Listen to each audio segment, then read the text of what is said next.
Stock market के किसी भी स्टॉक को लेने के लिए आपकी सबसे बड़ी परेशानी ये होती है कि भाई आने वाले टाइम पे स्टॉक की प्राइस कहाँ जाएगी। अगर मैं आपका ये मसला हल कर दूं तो मेरा नाम तैयब है और मैं क्वांटिटेटिव डाटा एनालिसिस का एक्सपर्ट हूं। किसी भी कंपनी के पास्ट 5 साल डाटा से ये पता लगाया जा सकता है through different tools and through accurate data analysis कि आने वाले 5 सालों में इसके स्टॉक की क्या प्राइसेस होंगे। अगर आप भी ऐसी कोई भी रिसर्च करवाना चाहते हैं व्हाट्सएप करें, हम आपको बेहतर रहनुमाई फराहम करें।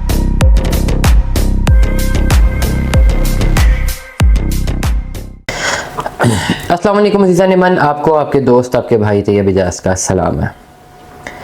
बाइंग का टाइम इस वक्त पाकिस्तान की स्टॉक मार्केट में और मारी बाय करने का टाइम है और मैं ओवरऑल आई फील रिग्रेट कि मेरी होल्डिंग बहुत ज़्यादा प्राइस पर है और शायद मुझे उस वक्त उस प्राइस पर होल्ड नहीं करना चाहिए था, मुझे इस प्राइस पे आने का वेट करना चाहिए था। लेकिन डेफिनेटली क्वालिटेटिवली ये नहीं इमेजिन किया जा सकता था कि बहुत जल्द मारी इतना नीचे भी आएगा। लेकिन एक चीज़ मैं बड़ा क्लैरिटी के साथ आपको बताऊँ कि जब मैंने अपनी होल्डिंग्स की मारी में 899 रुपये की, तो मेरे जहन में था कि अगर ये 450 तक का भी आ गया तब भी मैं होल्ड करूंगा और इतनी एक अमाउंट लॉस हो जाएगी, खैर है कोई मसला नहीं, होने दो। And that was my particular approach. इसीलिए अभी भी अगर 500-550 की प्राइस पे ऊपर नीचे ये घूम रहा है, आज भी जब मैंने वीडियो यहाँ पे स्टूडियो आने से पहले जो लास्ट चेक किया था वो उस वक्त भी 10-15 रुपये डाउन जा रहा था हमारी और 500 कुछ का फिगर आ रहा था। मेरे ख्याल से 550 के भी नीचे का फिगर था, अब एग्जैक्टली मुझे नंबर्स याद नहीं है। तो करंटली इस वक्त मेरे जहन में बड़ी क्लैरिटी के साथ आया कि हाँ ये टाइम है बाय करने का, क्योंकि अगर हम इसका एक ऑल टाइम लो देखते हैं तो वो 436 रुपये बनता है, वो भी जब XT का फैक्टर लगा था सितंबर में 2024 में। उसके बाद जो नई प्राइस सेट हुई थी हमारी की वो आई गेस 435 या 36 रुपये थी एग्जाम्पली। मेरे ख्याल से एग्जैक्टली फिगर यही थे। अगर मैं गलत फिगर बता रहा हूँ तो मुझे आप कमेंट्स में बता सकते हैं, मैं फिगर को ठीक कर लूँगा। जो मेरे जहन में जो भी फिगर घूम रहा है, जितना मैंने इसका चार्ट एनालिसिस किया उसके मुताबिक। अब क्या किया जा सकता है भाई, अब तो डेफिनेटली बाइंग का टाइम। अब जब 899 रुपये में मैंने अपनी होल्डिंग रखी हुई है, क्योंकि मेरा एनालिसिस कह रहा था कि ये 1500 तक जाएगा और डेफिनेटली इसने जाना है। मैं बहुत बार म्यूचुअल फंड्स के रेलेवेंट वीडियोस बना चुका हूँ। जिनको मारी पे इतराज़ है वो ज़रा PSO का भी चार्ट एनालिसिस देख लें कि किस तरह ये 400 के फिगर्स को उसने क्रॉस किया है और अभी 300 के फिगर्स पे खड़ा हुआ है। OGDCL को भी देख लेंगे कितना ज़्यादा हाइट पे गया, कितना कम आया। आप जो है PPL को भी देख लें कितना ऊपर गया, कितना नीचे आया।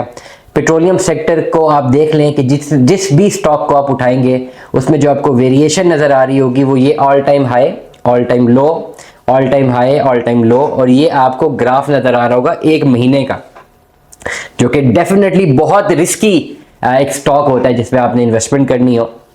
कि जब आपको ये ग्राफ शो हो रहा हो और ये 1 महीने का ग्राफ, और ये जो पेट्रोलियम सेक्टर्स के जितने भी शेयर्स हैं इनके आप ग्राफ उठा के देखें तो 1 महीने में भी आपको यही वेरिएशंस नज़र आ रही हैं, 6 महीने में भी अप्रॉक्सीमेटली यही वेरिएशंस नज़र आ रही हैं, 1 साल में भी अप्रॉक्सीमेटली यही वेरिएशंस है और 5 साल में भी यही वेरिएशंस हैं।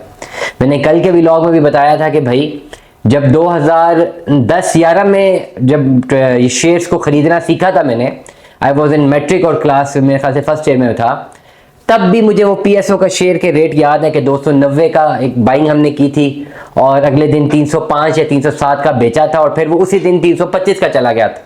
और आज भी शेयर्स वही है, keeping the dividend factor constant, उसको मैं डिस्कस नहीं कर रहा, मैं खाली शेयर प्राइस को एवेल्युएट कर रहा हूँ। तो मतलब पेट्रोलियम सेक्टर ये उस तरह का सेक्टर ही नहीं है कि आप इसमें इन्वेस्टमेंट करके भूल गए और लॉन्ग रन के बाद आपने 5-6 साल बाद जाके खोल के देखा कि हाँ क्या बनेगा, तो वो उधर ही खड़े होंगे।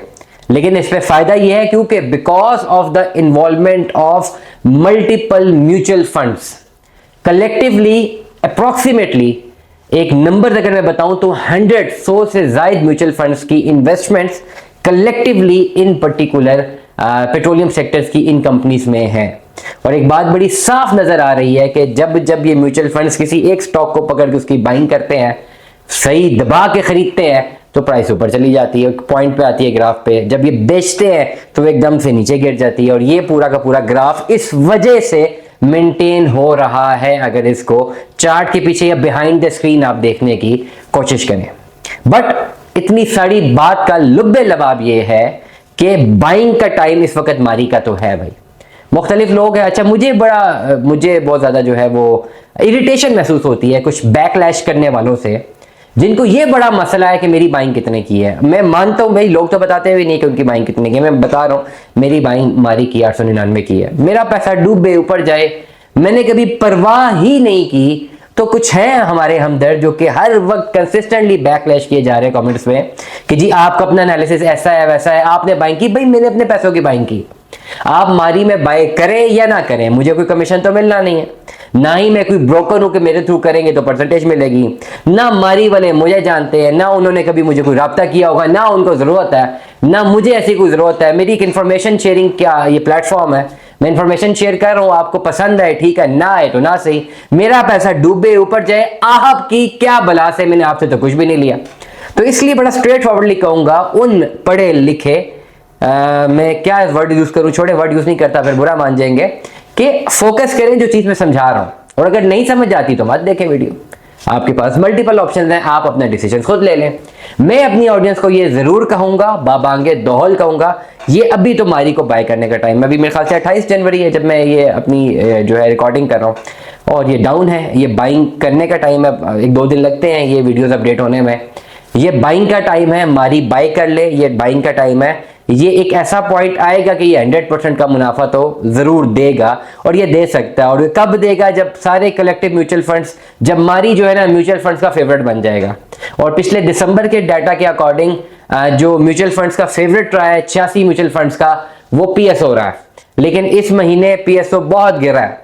तो मतलब ये कि जनवरी में म्यूचुअल फंड्स ने अपना डाटा, अपना पैसा निकाला है पीएसओ से। अब फरवरी में जब जनवरी का डाटा अपडेट होगा, तो अगर यही चीज हुई कि पीएसओ चौथे पांचवें नंबर पे आ गया हुआ, तो समझ आ जाएगी कि हाँ ठीक है अब मारी की बारी आने लगी है। तो मैं भी आने वाले टाइम पे ये वो पीक दोबारा लगे, इसको कैप कहते हैं, मैक्सिमम कैप कहते हैं, ये पीक लगे और उस पीक पे आप पैसा बना सकते हैं। लेकिन बड़ा क्लैरिटी के साथ बताऊं, ये तो जिस रेट पे आज गिरा हुआ है, ये 515 का रेट था, ये 516 का एग्जैक्टली याद नहीं है।